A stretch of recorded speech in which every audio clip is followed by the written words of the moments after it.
Thank you so much. I love you too.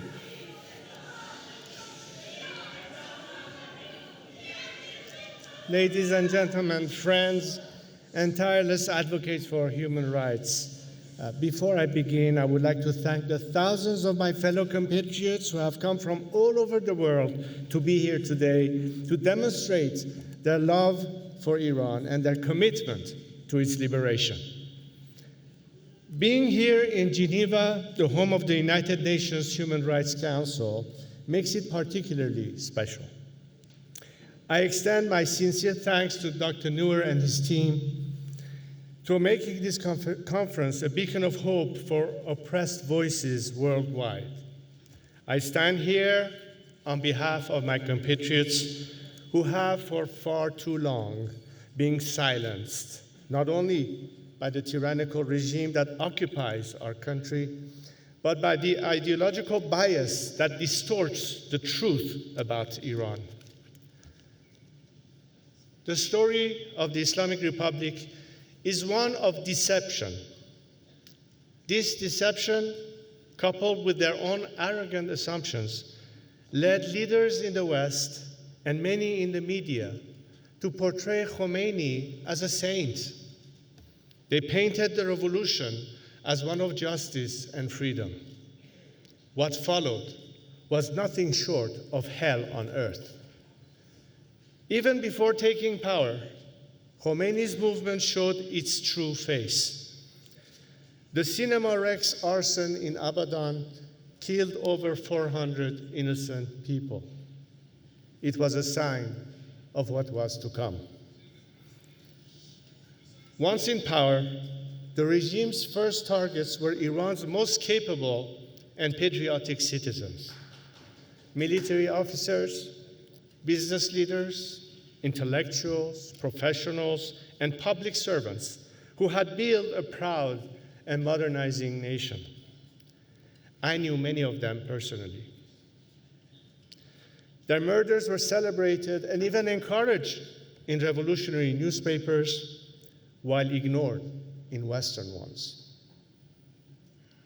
Many of these men and women remain unknown to the world because they had no lobbyists or political sponsorship. Instead, they were buried in unmarked graves, and their families were denied even the dignity of mourning them. But their memory endures in the heart of those who continue their fight and in the resolve of Iran's new generation. Thereafter, the regime turned its war against Iranian women. The progressive family protection law was the very first one Khomeini revoked. The mandatory hijab law, imposed shortly after the revolution, became a tool of subjugation, symbolizing the Islamic regime's obsession with the control over women's bodies and lives. However, from those very first days until today, Iranian women have been fighting back. But let me be clear, Iranian women are not just fighting against the forced hijab. Their struggle is not about a piece of cloth. It is about reclaiming their equality and their country.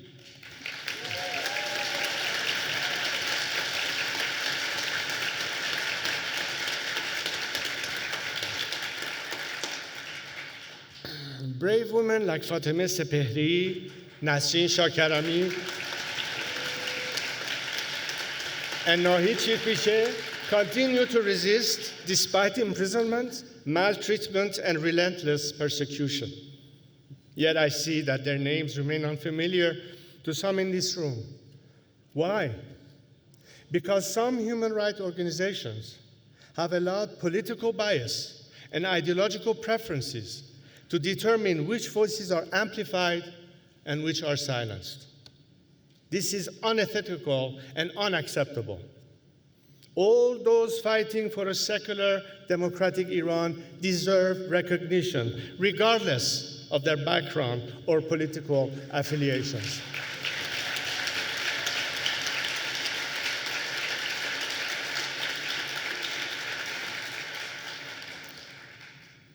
I am glad that the Geneva Summit is acting in that spirit, and I am thankful to them for hosting several of Iran's bravest protesters and their families here with us today.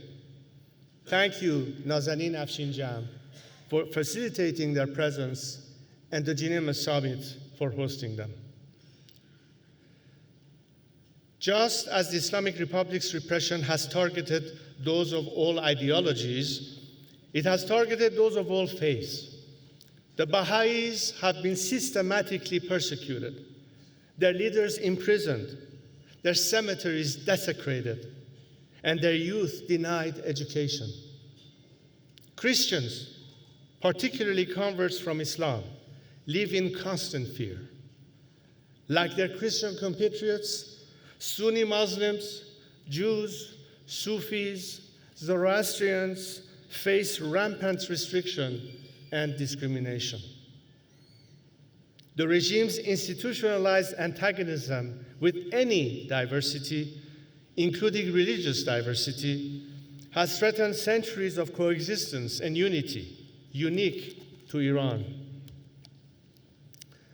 The regime's war on cultural heritage has also extended to targeting Iran's pre-Islamic history. Sites like Persepolis and Pasargad, symbols of Iran's ancient civilization, are decaying under neglect, and access to these sites is often blocked by the regime. By attempting to erase these symbols of national identity, the enemies of Iran seek to rewrite history and deprive Iranians of their rich heritage. Even the creative souls of Iran are not safe. Musicians, artists, poets, who are the very heart of Iran's culture, risk the death sentence for daring to express themselves. The Islamic Republic's war on all strata of Iranian society has targeted communities across our nation, across provincial, linguistic, and tribal lines. But despite all its attempts, it shall not divide it.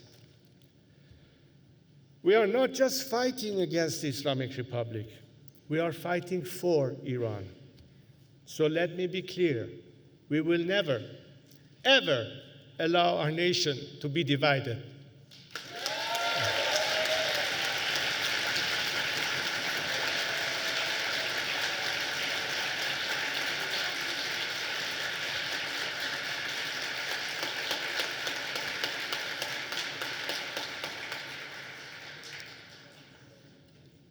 We see this on the streets of cities across Iran as a nation has risen in unity.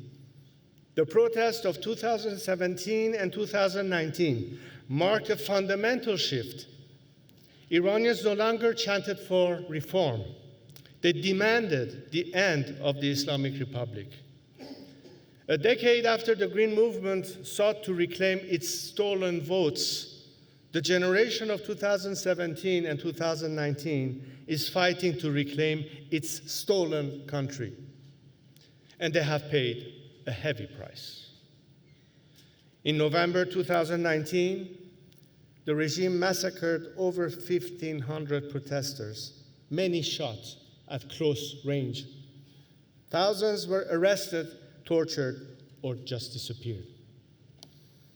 Then came the Women, Life, Freedom uprising in 2022, ignited by the murder of Mahsa Amini.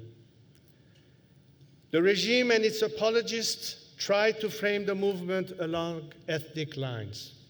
But Mahsa's own mother called her daughter the daughter of Iran. Protesters responded by chanting, "From Zahedan to Kurdistan, I give my life for Iran." This is the voice of a united nation.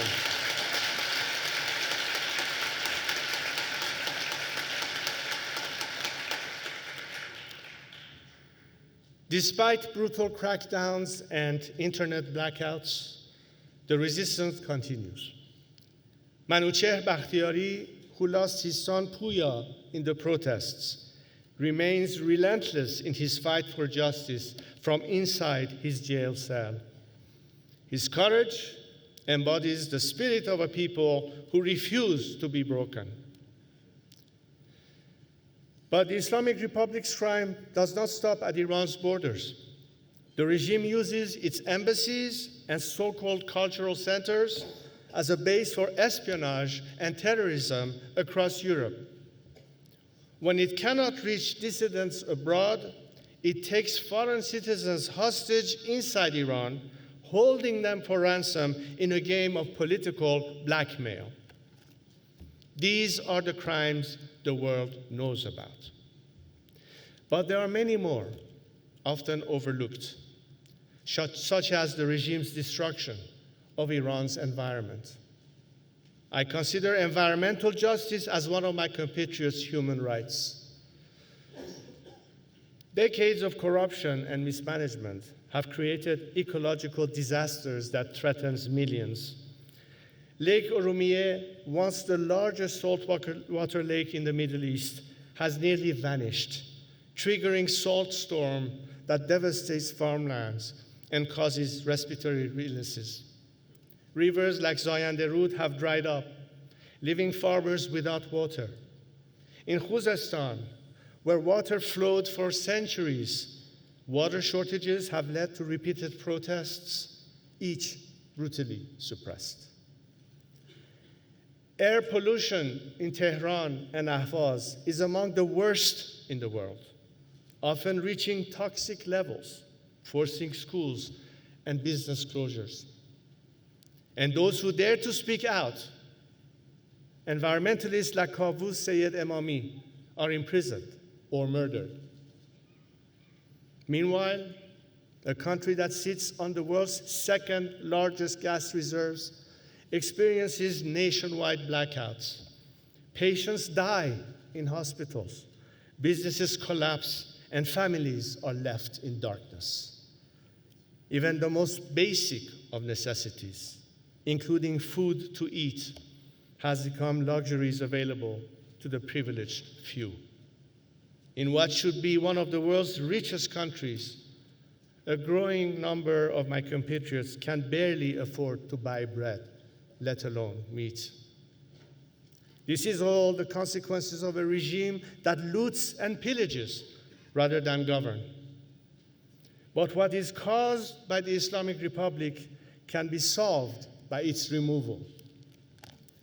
Today, we are presented with a historic opportunity. The regime is weaker than it has ever been. Its axis of resistance has been dismantled, and its domestic legitimacy has evaporated. Now is the time to act.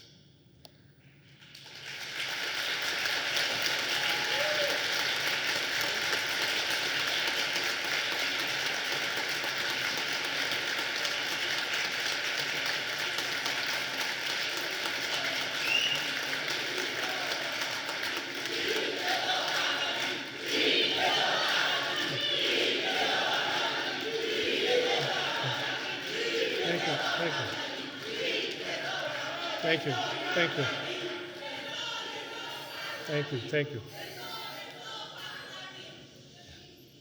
Therefore, at the call of my fellow Iranians, I am stepping forward to lead this movement and transition, not for myself, not for posts or power, but to answer the call and do my duty as a patriot.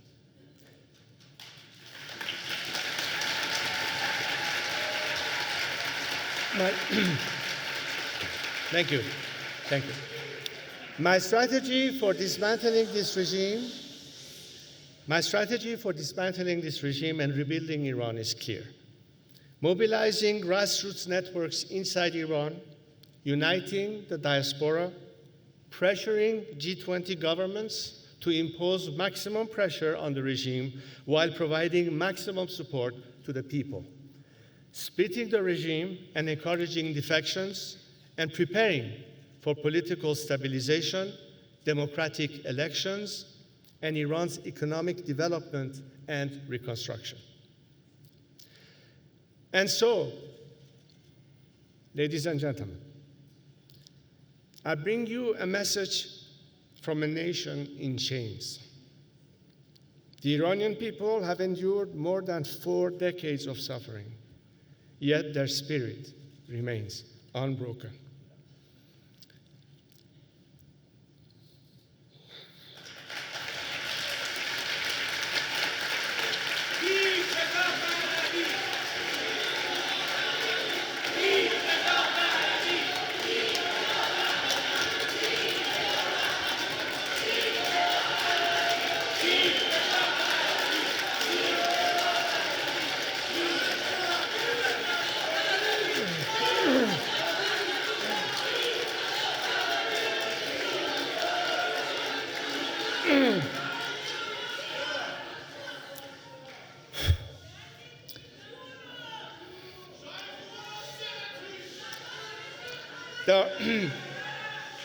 They are fighting not just for themselves. They are not fighting not just for themselves, but for the values of freedom, justice, and human dignity. This is not just about my nation's survival. It is also about international stability and global peace.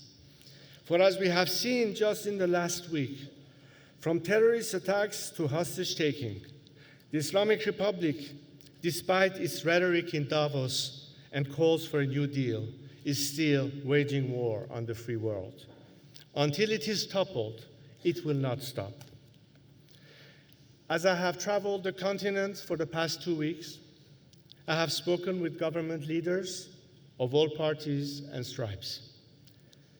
I know Iranians and their democratic cause has many friends in Europe, and that number is growing. But to those who seek to silence us or stand in our way, I say, we are not waiting for your green lights.